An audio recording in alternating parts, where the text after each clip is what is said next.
जैन धर्म अनादिकालीन धर्म है, जिसकी व्याख्या, जिसका विचार वेदों में भी पाया जाता है। और जहाँ भी जिधर भी खुदाई करो, जिस जगह भी खुदाई करो, जैन संस्कृति का उल्लेख प्राप्त होता है।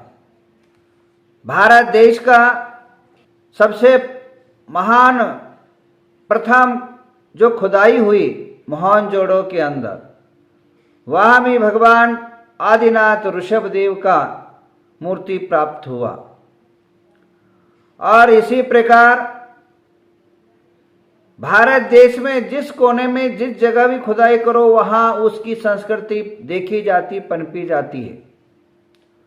और ठोक ठोक कर कहता है जैन धर्म अभी किसी चंद व्यक्तियों का नहीं है, ये अनादिकालीन धर्म है। और भारत देश के रग रग में, भारत देश के कण कण में बसा हुआ, धरती से अंबर तक यह जैन धर्म का गूंज आपको सुनाई देगा। जैन धर्म मात्र प्राचीन ही नहीं है, जैन धर्म की योगदान, जैन धर्म का योगदान भारतीय संस्कृति में बहुत ही महत्वपूर्ण रहा है।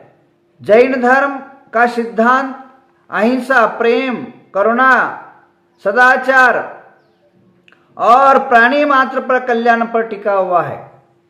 जैन धर्म का सिद्धांत अहिंसामय है। हर एक कदम, हर एक आचरण, हर एक कार्य जो है, यह एक बहुत साइंटिफिक, वैज्ञानिक और देश, समाज, राष्ट्र के हित में इसका प्रत्येक संदेश और सिद्धांत है। जैन धर्म का जो भावना है, जो उद्देश्य है, जो सिद्धांत है, वो प्राणी मात्र का कल्याण हो, जीव मात्र का कल्याण हो, परस्पर उपग्रहो जीवानम, खुद का भी उपकार हो और दूसरा का भी उपकार हो। भगवान महावीर कहते, बेटा तुम एक बार दुख को सह लेना, पर किसी को दुख मत देना। अपने शरीर के द्वारा, अपने वचन के द्वारा, अपने मन के द्वारा किसी को अहित न हो, ये सिर्फ जैन धर्म का तत्व का सिद्धांत है। और इसके वास्ते भगवान नेमिनाथ ने प्राणियों पर दुख न हो जाए तो संन्यास मार्ग पकड़ा। भगवान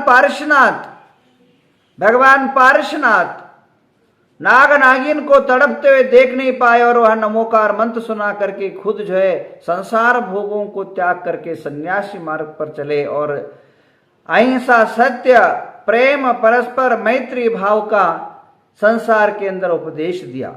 भगवान महावीर 32 साल की उम्र में राज वैभव कुटुंब को त्याग करके संन्यास धारण किया और जियो और जीने दो का नारा पूरा विश्व भर में गुंजायमान है। भगवान महावीर कहते, खुद भी जियो और दूसरे को भी जीने दो और स्वार्थी न बनो, परोपकारी बनो। यह भगवान महावीर का सिद्धांत है। तो बंधु, इसके अलावा महावीर के बाद अनेक राजा महाराजाओं ने भी इस देश के लिए अपना बहुत बड़ा योगदान दिया है। जैन धर्म के लिए अशोक सम्राट चक्रवर्ती हुए और जैन धर्म में चंद्रगुप्त अंतिम राजा हुए।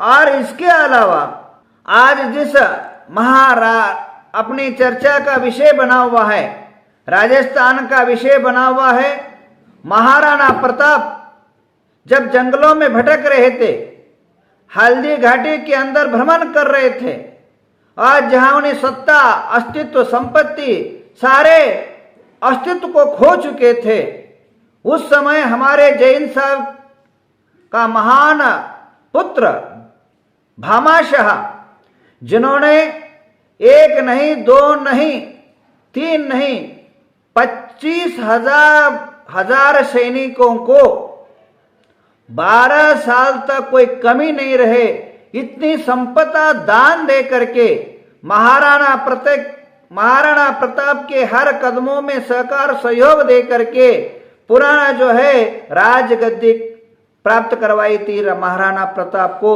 और उसके बाद 3 पीढ़ी तक, एक नहीं दो नहीं 3 पीढ़ी तक जो है राजस्थान का राज्यभार के अंदर उन्हें सहयोग सहकार दिया था और प्रधानमंत्री पद को भी उन्होंने स्वीकारा था महाराजाओं के आदेश के अनुसार। और आप सभी जानते हैं कि ऐसे दानवीर भामाशाह के कारण आज राजस्थान जो चमक रहा है, दमक रहा है, और उसके भी पीछे हमारे जैन बंधु का महान हाथ है।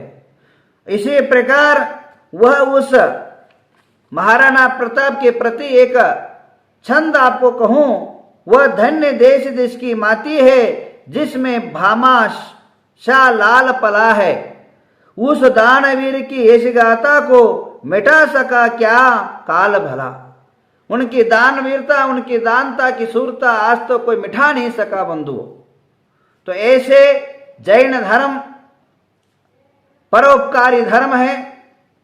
जन समाज के प्रति सभी लोग जिए और जीने दो का भावना रखने वाला जैन धर्म के प्रति जो आरोप प्रत्यारोप चल रहा है, जो केवल 100 साल पुराना है, और जिनका 100 साल भी पुराना नहीं, और एक छद्म अज्ञानी व्यक्ति के द्वारा निर्मित जो भारतीय संस्कृति, भारतीय पद्धति, भारतीय सिद्धांत, जिसमें उनका विरोध रूप ऐसे पुस्तक के आधार पर ये अनूप मंडल ने जो कदम उठाया है, इसकी हर जगह अभी शंखनाद फूकना शुरू हो गया है।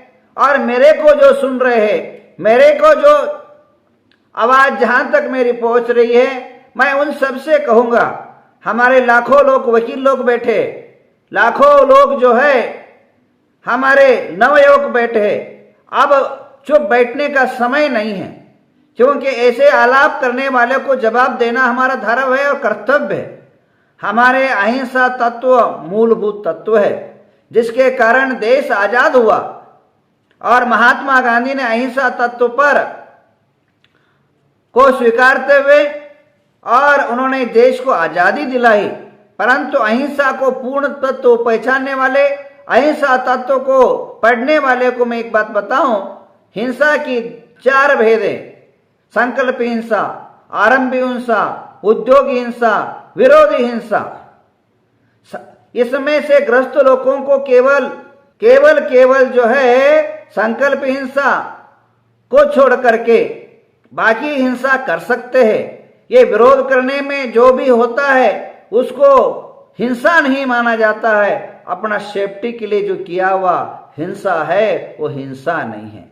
तो मैं नहीं कहता हूं तुम मर्डर करो, मैं नहीं कह रहा हूं जाकर के उनको मारो, मैं ये कहना रहा हूं वाक्य के माध्यम से, तर्क के माध्यम से, ट्विटर के माध्यम से, और अपनी आवाज के माध्यम से, और न्यायालय के माध्यम से इनको जो है जितना हो सके सबसे ज्यादा इनका विरोध किया जाए। और मुख्यमंत्रियों के पास, गृह मंत्रियों के पास, प्रधानमंत्रियों के पास, अन्य मंत्रियों के पास, एमएलए के पास, एमपीओ के पास जो है पत्र पहुंचा करके ये जो इनका पुस्तक है इसको हमारे देश से हटाया जाए। जो देश की संस्कृति को, देश के संस्कार को, देश की आजादी की संस्कृति को जो नकारता हो और अपने मन गढ़ंत जो कल्पना देश को देता हो, ऐसे संस्कृति का धिक्कार है।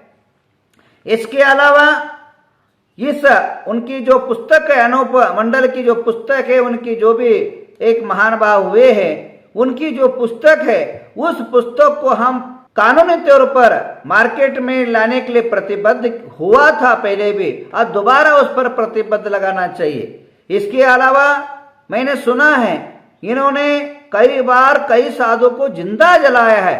इसके लिए मैं कानून की तरफ पर और कानून मंत्रियों से कहूंगा इनकी सत्यासत्य की खोज हो जाए और इन पर जो है कड़क कार्रवाई किया जाए और एक कमेटी बैठाई जाए कि यह क्या क्या कर रहे, क्या क्या षड्यंत्र रचा रहे, जैन धर्म को नाश करने में, जैन साधुओं को हनन करने में, जैन साहित्य को जलाने में ये क्या क्या कदम उठा रहे, इन पर जो है निगरानी रखने के लिए एक समिति बनाई जाए।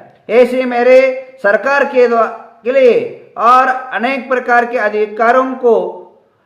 अधिकारियों के जितने भी प्रधान अधिकार है वो अधिकार का उपयोग करते हुए मुख्यमंत्री से कहूंगा इन पर कड़क कार्रवाई की जाए। महानुभावों, यह धरती यह किसी की बपोती नहीं है और मन गढ़ंत बातें करना एक अच्छा जो संसार को अहिंसा का सिद्धांत देने वाला सरल शांत रूपी जैन धर्म पर आरोप लगाने वाले को बख्शा न जाए। आज हमारी जो जैन धर्म के महान भाव है वे चुप ना बटे, अपनी अपनी पद्धति के लेवल पर, अपने अपने शक्ति के लेवल पर, अपने अपने ताकत के अनुसार इसका विरोध करे। कोई लेटर के माध्यम से, कोई कानून के माध्यम से, कोई संबंध के माध्यम से, कोई राजनीतिक संपर्क के संबंध के अपेक्षा से इन पर कार्रवाई करने की मांग किया जाए और जितने तहसीलदार है, पुलिस थाने हैं, उन पर जो है इन पर एफआईआर दर्ज कराया जाए और अर्जी दिया जाए और ये से अनुपलब्ध जो मंडल है इनका जो कुप्रवृत्ति है, जैन धर्म के प्रति ईर्ष्या है और हमें मिटाने का जो संकल्पना है उनको प्रतिबद्ध किया जाए और ऐसे लोगों को खुला न छोड़े, क्योंकि आज तक कितने ही साधुओं की इन्होंने हत्या कर डाला, कितने ही साधुओं को ट्रकों में कुचल डाला और कितने ही साधुओं को जो है इन्हें अपमान कर डाला। परसों मैं डिबेट देख रहा था एक टीवी चैनल पर, वहां भी जो है अनाप शनाप बक रहे थे, जिन्हें वचन में लगाम नहीं, जिन्हें सोचने में विचारधारा में प्रबुद्धता नहीं और न कोई बुनियादी सिद्धांत है, अपने मन मगणंत बातें बता करके जो देश समाज को गुमराह कर रहे, देश समाज को भटका रहे हैं, अज्ञान और सामान्य जन को सरल भद्र परिणामी लोगों को जो दिशाहीन कर रहे हैं, इन पर कड़क कार्रवाई किया जाए। ध्यान रखिए, अगर हम लोग ऐसे ही चुप बैठ जाएंगे, ऐसे ही हम लोग शांत रहेंगे तो यह नित्य निरंतर ऐसे कुठाराघात करते जाएंगे और यह अभी छोटा सा ये अनूप है, अभी छोटा सा एक प्रदेश में है, इसकी आगे जाके व्यापकता बढ़ने के बाद हमें कंट्रोल करना मुश्किल होगा और हमें रास्ते में गुजरना मुश्किल हो जाएगा, क्योंकि जैन साधु पदविहारी रहता है और जैन साधु पराधीन रहता है। जैन साधु विहार जो है अकेले करता है, एकांत में रहता है, अपने आत्म ध्यान में लीन में रहता है। तो इस टाइम पर ये लोग उपसर्ग करके अनेक प्रकार के संकट ला करके और साधुओं की अनेक प्रकार के जीवन में उपसर्ग कर सकते हैं। इसलिए तुरंत जो है जागृत हो जाए समाज। जो मेरी बात को सुन रहे हैं, जो बात मेरी पहुंच रही है, उन सभी से आत्मिक आवाज है,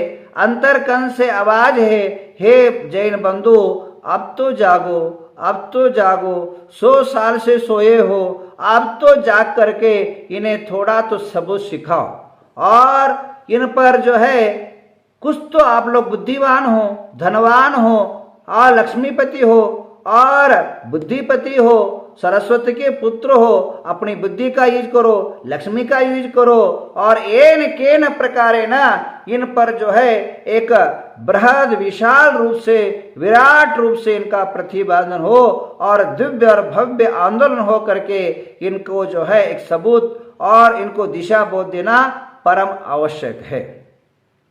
मुझे नहीं समझ में आ रहा है कि यह राजस्थान ये धर्म प्रधान, भक्ति प्रधान और अनेक साधु के प्रति आस्था रखने वाला यह राजस्थान है। यहाँ जैन हो या नॉन जैन हो, मैं राजस्थान के अंदर 8 साल 10 साल विहार किया, परंतु कोई भी समाज जो है, अदर समाज लोग भी जैन के प्रति, जैन धर्म के प्रति गौरव और अभिमान करते हैं। मैं सारे राजस्थान वासियों को मैं नाम नहीं रखूंगा, क्योंकि मैंने राजस्थान में विहार किया। पूरे देश के अंदर जितनी भक्ति राजस्थान में हैं उतने और कहीं भी साधु के प्रति, साधुओं के चर्या के प्रति, साधुओं के प्रति आत्मीयता जितने राजस्थान के अंदर है और कहीं भी देखने को नहीं मिलता है। पर ऐसे समय पर आप लोग क्यों चुप बैठे राजस्थानी लोग, मुझे समझ में नहीं आ रहा है। क्योंकि चाहे वो जोधपुर हो, चाहे जयपुर हो, चाहे वह उदयपुर हो, चाहे चित्तौड़गढ़ हो, चाहे और अन्य प्रदेश हो, चीन प्रदेशों में समाज के आर्थिक दृष्टि से, सामाजिक दृष्टि से, राजनीतिक दृष्टि से बहुत ही पावरफुल प्रभाव है। चाहे वह कोटा हो, चाहे वह बूंदी हो, चाहे वह मालापुर हो, या अनेक प्रकार के जो शिरोर हो, ये सभी जगह जैन प्रभाव बहुत ही प्राचीन काल से है। और देखिए सबसे राजस्थान की सबसे उत्तंग टोक, सबसे विशाल पर्वत जो माउंट आबू है, वहां भी जैन संस्कृति का शंखनाद आघात जो है देश के बहुत देखने को मिलता है और बहुत आनंद होता है उस संस्कृति को देख करके।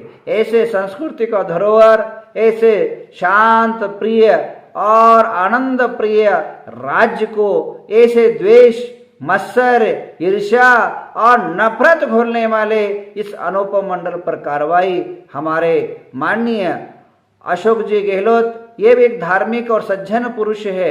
हमने कई बार इनको देखा है और यह धर्म के प्रति अभिरुच है, पर इनके कान तक संदेश को पहुंचाया जाए।